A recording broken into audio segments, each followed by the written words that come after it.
One of the most interesting and best things about the Nintendo Switch 2 is the increased third-party support that we're seeing from big third-party developers at the very beginning of the system's launch, with big games like Cyberpunk 2077, Split Fiction, and more all there right at the launch of the system, in addition to the support that the system is going to see in the future. Now, one of those developers that's going to be supporting the Nintendo Switch 2 heavily is Square Enix, and they were on board a bit with the Nintendo Switch 1. Although they probably could have done a better job, I still think that they did pretty good overall when it came to bringing over games. But with the Nintendo Switch 2, it seems like they don't want to have that delay period before they actually start making stuff. We know confirmed that Square Enix does have Final Fantasy VII Remake Intergrade set for the Nintendo Switch 2 in 2025. But the big news here at this point is that there was a brand new developer creator series on Nintendo's official channel, and it absolutely seems like they are going to be bringing over the full Final Fantasy VII Remake experience to the Nintendo Switch 2, as in the video, the producer of the game says multiple times the Final Fantasy VII Remake series to the Nintendo Switch 2 system. Now, I did go over this creator-ass interview series, which these are actually great. If you haven't seen them, check it out. They've already done a number of games like Cyberpunk 2077, Split Fiction, and there's going to be more. There's even going to be one on Hyrule Warriors Age of Imprisonment. But yeah, they actually showed off a little bit more footage of Final Fantasy VII Remake, and then once again reconfirmed that, yeah, it's going to be the series when it comes down to it. Now, in this video, the producer talked about a special fondness for Nintendo platforms, that his first system that he played growing up when he wanted to create games was a Nintendo platform, the NES, so it holds a special place in his heart. But when he first saw the Nintendo Switch 2 specs and was briefed on it, he felt that the Final Fantasy VII Remake series would be a good fit, or Final Fantasy VII Remake Intergrade would be a good fit, because the specs were improved over the Nintendo Switch 1, felt that it was strong enough to run the series. And he also stated that it was very easy, that if you created games on the Nintendo Switch 1, it was very easy to create games on the Nintendo Switch 2. So the familiarity that they did gain in terms of his team from developing on Nintendo Switch 1 definitely helped out there. And he also talked about how the system has a lot of memory, so it's easier to create and port stuff over. And he talked about how there's the game chat feature, where he feels that that could be a really big and cool way to actually interact with games and share new experiences with friends. So I do think that with families and friends and to the general consumers, that game chat's actually gonna be pretty cool. And this is something that the Final Fantasy VII Remake Intergrade producer actually pointed out. And he also stated this is actually pretty cool, and one of the big reasons why I'm talking about this. He said that he has high hopes for Nintendo and Square to build a strong partnership with the Final Fantasy brand. And this is something that a lot of you guys have asked me about when it comes to Final Fantasy. Are we going to see more games coming over? Well, here's what we do know. Obviously, Final Fantasy VII Remake Intergrade is coming over in 2025.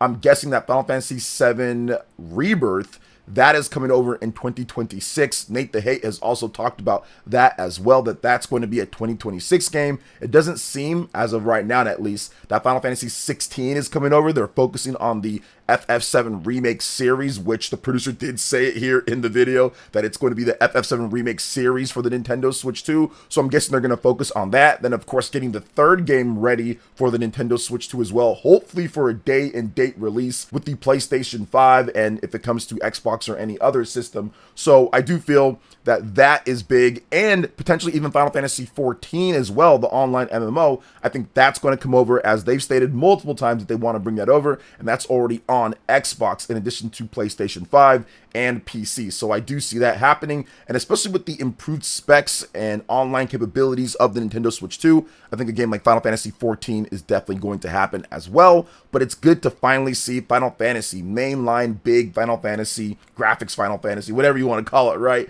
come back over, because we've had the ports, we had all that in terms of the older games, the older mainline titles, and that's fantastic. Those are great. We've seen spin-offs, we've seen all sorts of stuff, but to have the actual big mainline Final Fantasy come over to the Nintendo Switch 2 is definitely a good thing. And yeah, I have high hopes that there's going to be a great partnership as well with Square Enix and Nintendo for future Final Fantasy games. Just like I have high hopes for all of those who are not subscribed watching this channel to hit that subscribe button, hit that like button, and click that notification bell to get my vids as soon as they drop. Now let's go ahead and jump into some other awesome Nintendo Switch 2 information, and we're going to be talking about the year of 2025, the year of Nintendo with the Nintendo Switch 2 launch? All right, let's talk about this. So in a recent article, an analyst talked about how 2025 is the year of Nintendo following the huge delay of GTA 6. This is what Dr. Serkan Toto, CEO of Japan game industry consultancy Kantan Games, had to say with Games Radar.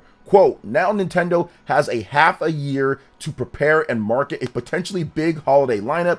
Sony can release Ghost of Yotei in peace, and Microsoft has more room to possibly release its Xbox handheld. However, the double whammy that was supposed to revitalize the game industry overall is now called off. 2025 will clearly be the year of Nintendo now. So that's interesting because, yeah, that was the big thing that analysts were saying when it comes down to it. Matt Piscatella and all the different analysts that talk about the different games, industry, business, and stuff like that it was supposed to be the double whammy. It was supposed to be the Nintendo Switch 2, obviously the big games that come with that, with Mario and Donkey Kong and Zelda and more that are coming out this year, in addition to Grand Theft Auto 6, which is the most anticipated game probably in the last decade or so overall. It's been so long since GTA 5. That game has sold 100 million copies plus, sold hundreds of millions of copies, whatever it's at, right? So it's sold so much, people were really anticipating and getting excited for that. And now that's going to be next year. That's going to be May of next year. So with that, pretty much all of the focus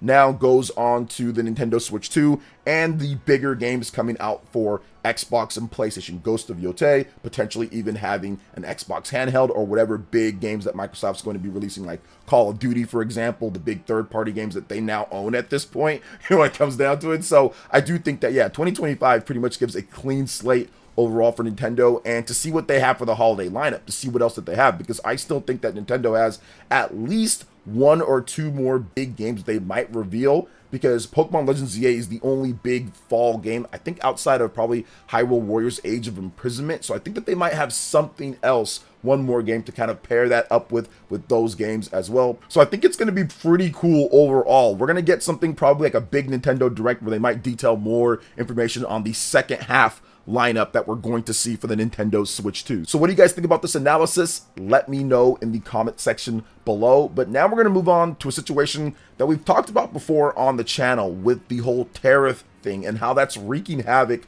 on various different publishers and developers. And some people like to think that it's some type of excuse just to simply raise prices, and I don't think that's it. I mean, we've seen now even Shuhei Yoshida, former Sony executive, come out and say, hey, look, the prices were going to be raised up no matter what, regardless of what Nintendo does or what Nintendo did. The prices were going to be raised up just because of inflation and what's been going on in terms of the world market. But now we have a direct confirmation from a developer, Marvelous, and Guardians of Azuma, the new Rune Factory game that's coming out, about how tariffs are directly impacting their business with what they're doing. So I want to read off this message that didn't get a lot of publicity in the media, but I'm going to let you guys know about it right here. So this is what they had to say on Twitter recently about Rune Factory, Guardians of Azuma.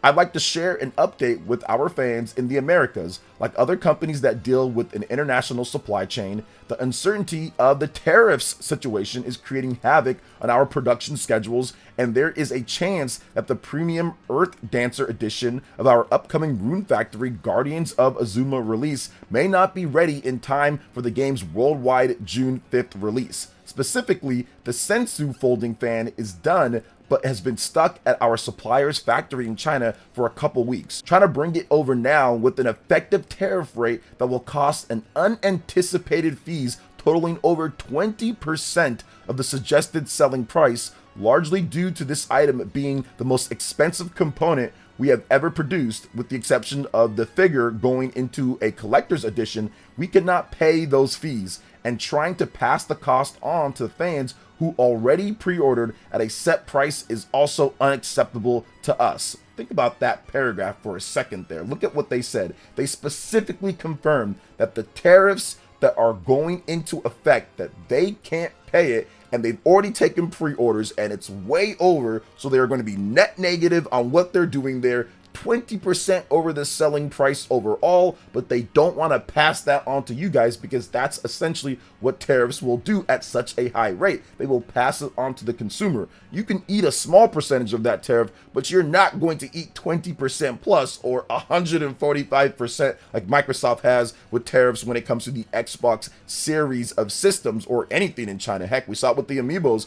$20 more than what they're supposed to be, or $10 more plus from anything coming out of China. When they also went on to talk about why it was being made in China despite it being a Japanese fan and kind of other things, and how they're going to closely monitor the situation and they're delaying the uncertainty and all that. So I'll have the full message up so you guys can see the rest of it. But that is the reality that we're dealing with right now, guys. We are dealing with a ton of inflation. We are dealing with a ton of tariffs and other things that are causing havoc across the gaming industry when it comes to anything coming out from China. That is the big problem right now. So I'm hoping that there is some type of solution or something that happens to this, because right now it is going to be tough. Prices are already rising. The PS5 Pro is already $700 overall. We have a $730 Xbox Series X 2TB, $600 Xbox Series X, and those systems don't even sell well. So you know that this was definitely an incredibly difficult decision for them. Same goes for the Marvelous team and what they're doing with Guardians of Azuma. It just sucks overall with these tariffs and these prices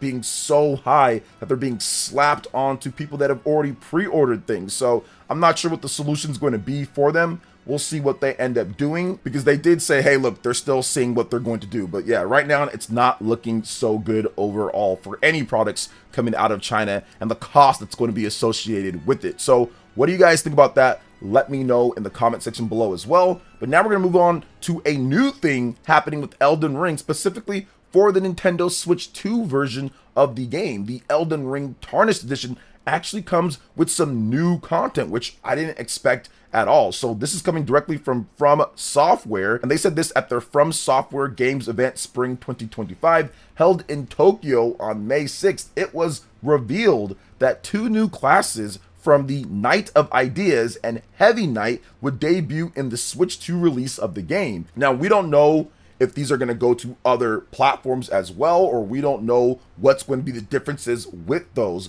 but there is going to be some new content in there, which I didn't expect that to be a thing here. So we're going to see what's going to happen with that. And there's also a customizable look to their mounts, and new armor will also be available. So you have some new classes, you have some new armor, you have some new mount customization. There's some pretty good stuff going into this. Now, I've stated this before, and I'll say it again. I'm not the biggest Elden Ring person at all. I played 20-30 hours or so of the PlayStation 4/PlayStation 5 version of the game, and I thought it was great. It just necessarily wasn't for me overall.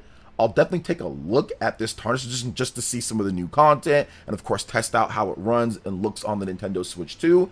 But yeah, I think that having a game like Elden Ring just goes to show that third-party developers are far more serious with the Nintendo Switch 2 than they were with the Nintendo Switch 1, considering that it took a while to get the big third-party games announced for the Nintendo Switch 2. We had to wait all the way towards the end of the year to Direct, where we saw, Bethesda and where they came out. Yeah, we had Skyrim and a couple announcements, but there really wasn't much overall. If you compare that to the Nintendo Switch 2, there's huge announcements. We just talked about Final Fantasy VII Remake, for example, stuff like Split Fiction, Cyberpunk, Elden Ring, and more. Heck, even the new 007 game seems like it's going to launch day and date with the other platforms. Borderlands 4. There's so much more content overall when it comes down to the big third-party support on the system. So that's definitely a good thing for gamers, in addition to Nintendo as well, because you're going to get more games on the platform, and of course Nintendo's going to get more royalties overall. But for us as the gamers, we want to see as many great games as possible, even if you're not into the game as much. But it's still great to have a vast and big portfolio of third-party games to be able to access, especially early